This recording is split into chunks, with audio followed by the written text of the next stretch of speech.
sorry, man. There are a lot of good-looking men in this room, but they have to be the best-looking. Give them a round of applause. Our heroes, our stars, our superstars.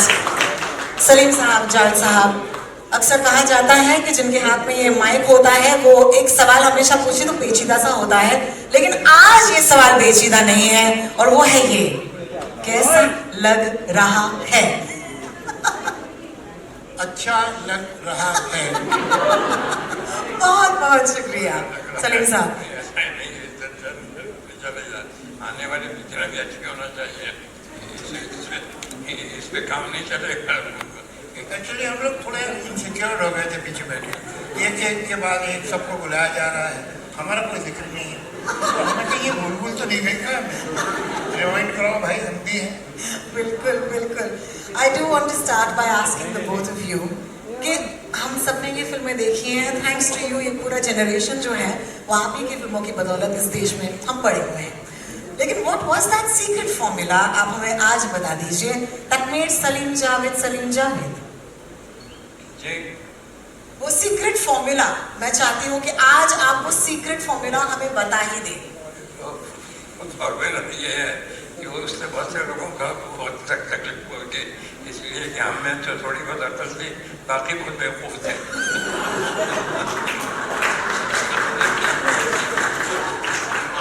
They don't make men like these anymore, let me tell you that.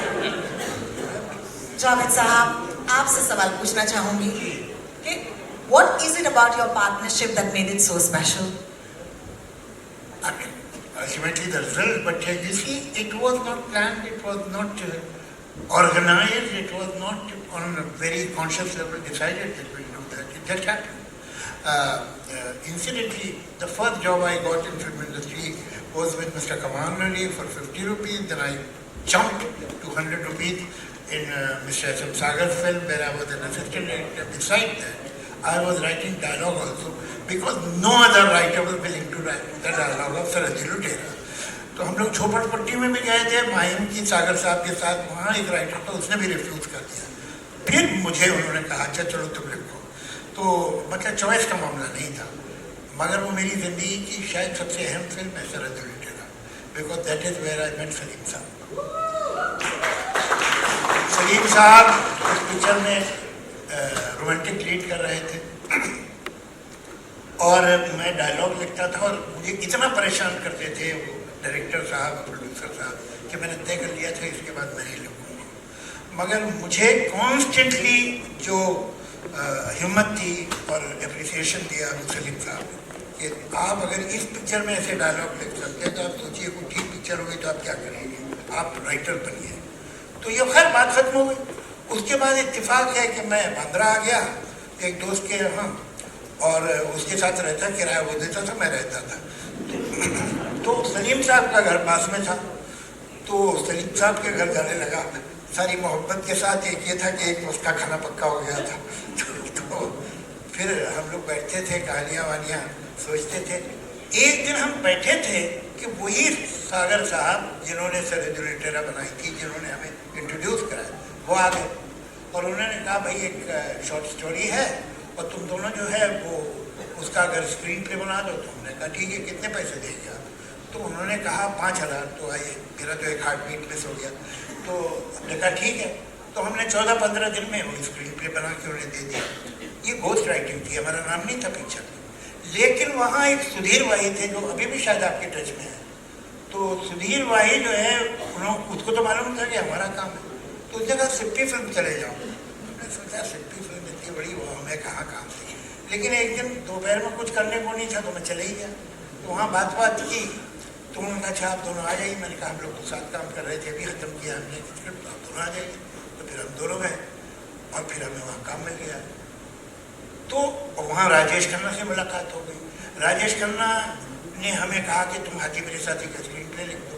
तो कोई ऐसा दिन नहीं था, कोई ऐसा time नहीं था जब हम दोनों ने बैठ के तय किया कि अब हमें पार्टनर हो जाना चाहिए। It just grew, it happen like that. और फिर तो आपको पता ही है, मुझे बताने की जरूरत नहीं है, The rest is history. Thank you so much, Javed Sahab, for taking us on that little journey. And there's a lot more in the docu-series, I can promise you. At this point,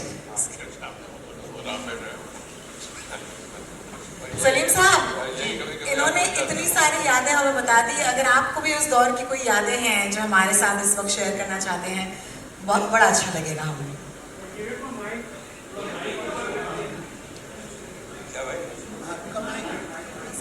hello hello hello, ठीक है. हम जा रहे थे एक मरतबा एक film के उस पे प्रीमियर पे. हम जावेद साहब और मैं एक ही गाड़ी में थे, जा रहे थे. और हमारे सामने एक प्रोड्यूसर डायरेक्टर जा रहे थे जिन्होंने 20 साल पहले अपनी फिल्म बनाई थी. तो बच्चे आए और रोकना शुरू कर दिया. और कॉर्नर को सलीम जावेद जिंदाबाद, सलीम जावेद जिंदाबाद. तो एक 10 रुपये का नोट निकाला मैंने और उनका कहा कि ये लो. और वो आगे कुछ उनका नाम दिया डायरेक्टर का कि वो उनकी गाड़ी के आगे क्या करो. और उनका नाम दिया कि जिंदाबाद बोलो, जिंदाबाद बोलो. तो वो जैसे ये उसका चाहा कि उसने जिंदाबाद बोलना शुरू किया तो उन्होंने पीछे मुड़ के देखा. जानते हैं और इस्तीफा करके चलिए. इंटरवल में जब सिगरेट में निकले तो हम लोग ढूंढ रहे थे कि हम कहाँ हैं. तो उसके बाद सिर्फ हम दिख गए वैसे.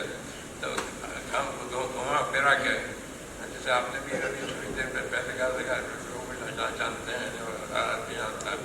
तो थोड़ी देर बाद वो हमारे पास आके खड़े हो गए.